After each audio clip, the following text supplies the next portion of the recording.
নিদয়া দ্বাদশ শ্রেণী বিদ্যালয়ের বিল্ডিংয়ের উপর তলায় কয়েক মাস ধরে ক্লাসে আসা যাওয়ার সময় দেখা যায় একটি বটবৃক্ষের চারা বর্ষায় লাগাবো বলে আজ সেই সুযোগটা আমরা নিয়েছি।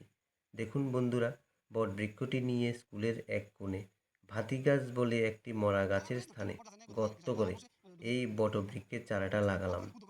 আমরা জানি বট গাছের দিনের বেলায় অক্সিজেন রিলিজ বা পরিত্যাগ করার ক্ষমতা অনেক বেশি।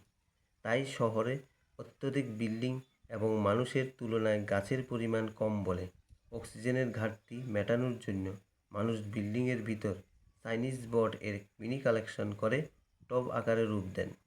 এছাড়া রাত্রিবেলায়ও নাকি বটগাছ কার্বন ডাইঅক্সাইড ও জলীয় বাষ্প রিলিজ বা পরিত্যাগ করে থাকে।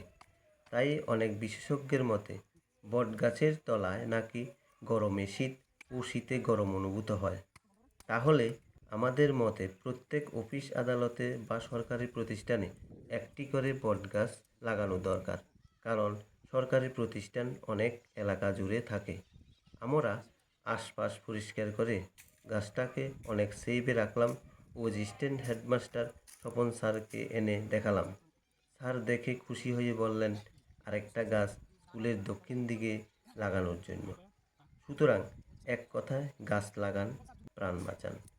সবাই মিলে শপথ করুন, প্রকৃতির ভারসাম্য বজায় রাখুন ও সবুজ রাখুন।